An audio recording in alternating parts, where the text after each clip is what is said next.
ஜூலை 27 சனிக்கிழமை காலை 7 மணி அளவில் காவல்துறையின் முதல் தகவல் அறிக்கையின்படி லக்கியம்பட்டி பகுதியில் தொப்பி வாப்பா பிரியாணி கடையில் பணியாளர் மர்ம நபர்களால் கொடூரமாக தாக்கி கொலை.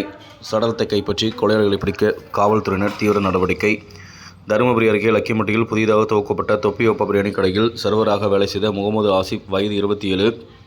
இவரது தந்தை ஜாவித் மற்றும் இவர் ஏஜெட்டிஎல்லை வெண்ணாம்பட்டி பகுதியில் வசித்து வருகிறார்.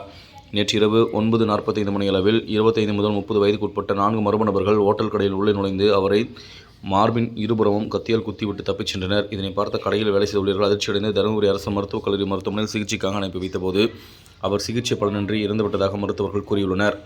இதுகுறித்து தகவல் அறிந்து தருமபுரி காவல்துறை கண்காணிப்பாளர் ஸ்டீபன் ஜேசுபாதா மற்றும் காவல்துறையினர் சம்பவ இடத்திற்கு சென்று விசாரணை செய்து வருகின்றனர்.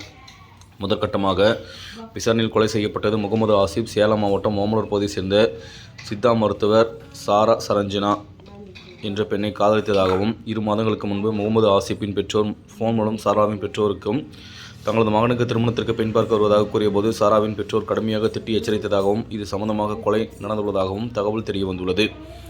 கொலை செய்யப்பட்ட முகமது ஆசிப் தருமபுரி மாவட்ட தமிழ்நாடு முஸ்லிம் முன்னேற்ற கழகம் மற்றும் மனிதநேய மக்கள் கட்சி மாவட்ட தலைவர் சுபேதார் அவர்களின் நெருங்கிய உறவினர் என்பதால் அக்கட்சியில் உள்ள தருமபுரி அரசு மருத்துவக் கல்லூரி மருத்துவமனை மற்றும் தொப்பி வாப்பா ஹோட்டல் கடை முன்பு கூட்டமாக கூடியுள்ளனர். மேலும் தருமபுரி மாவட்ட தலைமை காஜி வாசல் கரி, அதிமுக சிறுபான்மையினர் அணி மாவட்ட செயலர் முன்னா மற்றும் பாட்டாளி மக்கள் கட்சி சிறுபான்மையினர் அணி மாவட்ட செயலாளர் கரீம் ஆகியோர் உள்ளிட்ட முஸ்லிம்கள் மருத்துவமனை முன்பு கூடியுள்ளனர். கொலை செய்த நபர்கள் மற்றும் கொலைக்கு காரணமான அனைவரையும் கைது செய்ய வேண்டும் என, கொலை செய்தவர்களை கூலிப்படையினர் என்றும் அவர்களை உடனடியாக கைது செய்ய வேண்டும் எனவும் தொடர்ந்து வலியுறுத்தி வருகின்றனர்.